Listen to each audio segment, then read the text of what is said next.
All Summer in a Day by Ray Bradbury. Ready? Ready. Now? Soon. Do the scientists really know? Will it happen today? Will it? Look, look! See for yourself. The children pressed each other like so many roses, so many weeds, intermixed, peering out for a look at the hidden sun. It rained. It had been raining for 7 years, thousands upon thousands of days, compounded and filled from one end to the other with rain, with the drum and gush of water, with the sweet crystal fall of showers and the concussion of storms so heavy there were tidal waves come over the islands. 1,000 forests had been crushed under the rain and grown up 1,000 times to be crushed again. And this was the way life was forever on the planet Venus. And this was the schoolroom of the children of the rocket men and women who had come to a raining world to set up civilization and live out their lives. It's stopping! It's stopping! Yes, yes! Margot stood apart from them, from these children who could ever remember a time when there wasn't rain, and rain, and rain.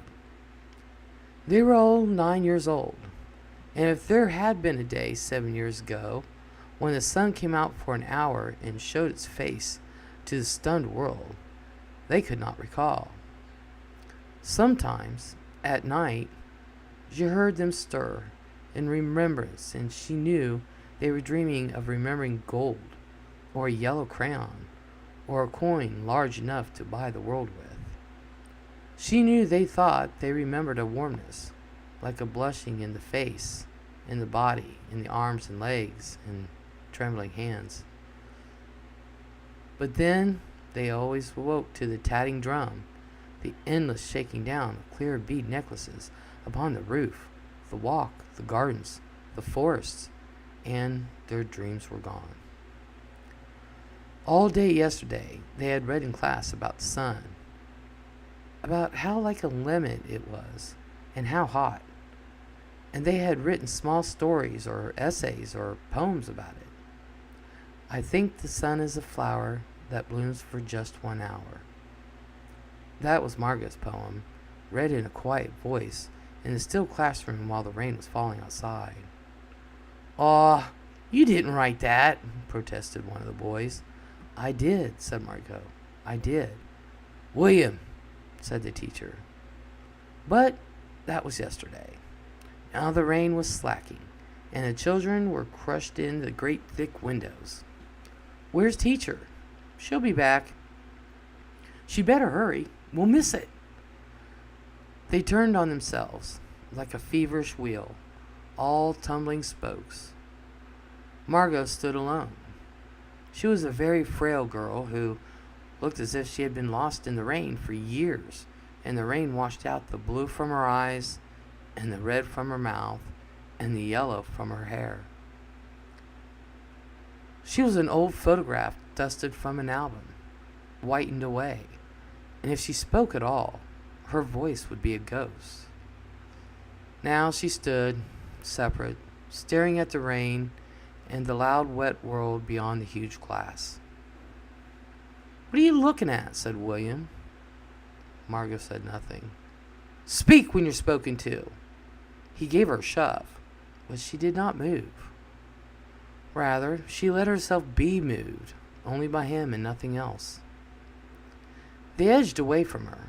They would not look at her. She felt them go away.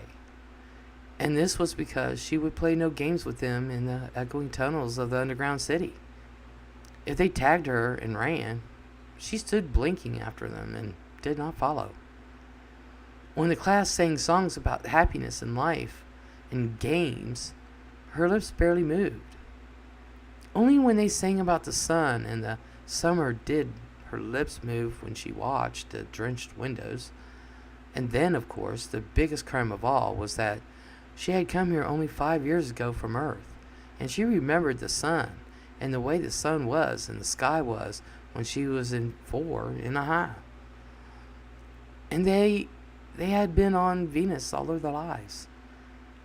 And they had only been 2 years old when the last sun came out, and had long since forgotten the color and heat of it and the way it really was. But Margot remembered. "It's like a penny," she said once, eyes closed. "No, it's not," the children cried. "It's like a fire," she said, "in the stove." "You're lying, you don't remember," cried the children. But she remembered and stood quietly apart from all of them and watched the patterning windows.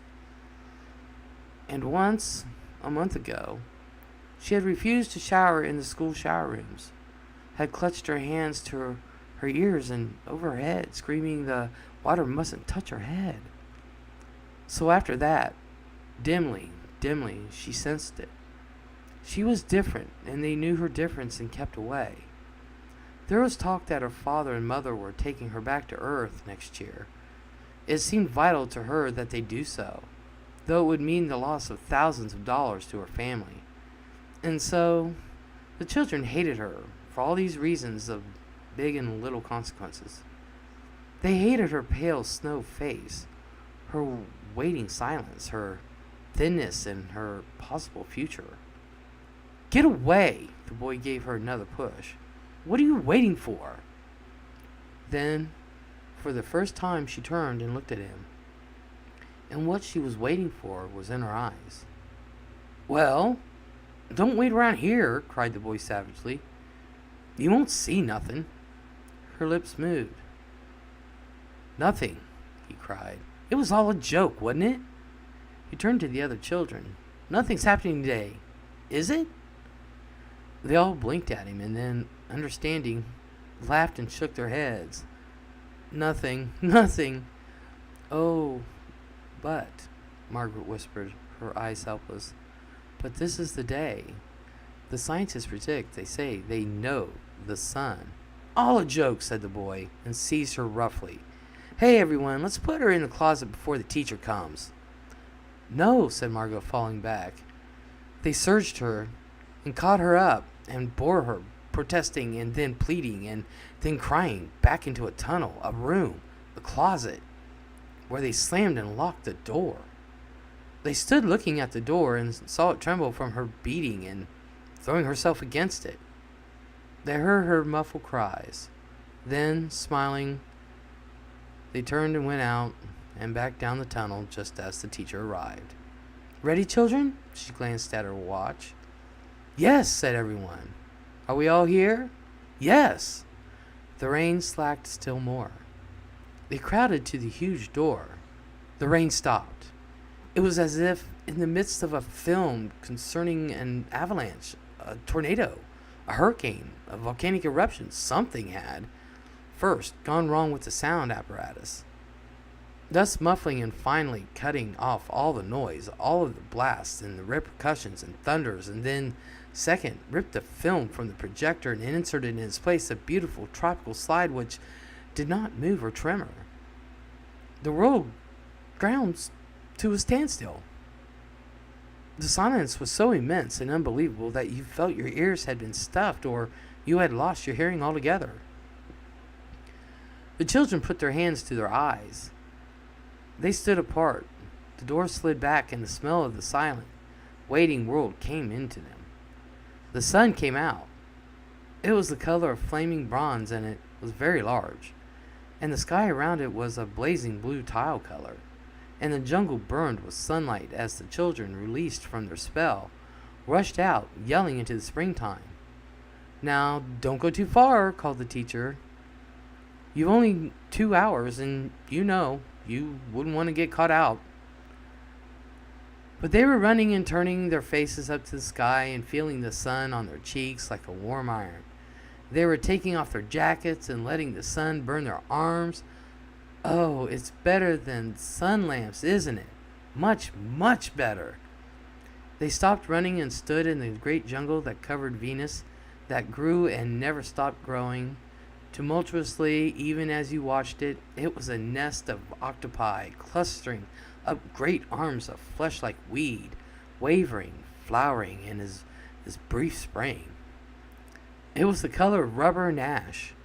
This jungle, from the many years without sun, it was the color of stones and white cheeses and ink, and it was the color of the moon. The children lay out, laughing, on the jungle mattress, and heard it sigh and squeak under them, resilient and alive. They ran among the trees, they slipped and fell, they pushed each other, they played hide and seek and tag, but most of all, they squinted at the sun until the tears ran down their faces. They put up their hands to that yellowness and amazing blueness, and they breathed a fresh air and listened to the silence which suspended them in a blessed sea of no sound and no motion. They looked at everything and savored everything. Then, wildly, like animals escaped from their caves, they ran and ran, shouting circles. They ran for an hour and did not stop running. And then, in the midst of their running, one of the girls wailed. Everyone stopped. The girl standing in the open held out her hand. "Oh, look," she said, trembling. They came slowly to look at her opened palm. In the center of it, cupped and huge, was a single raindrop. She began to cry. Looking at it, they glanced quietly at the sun.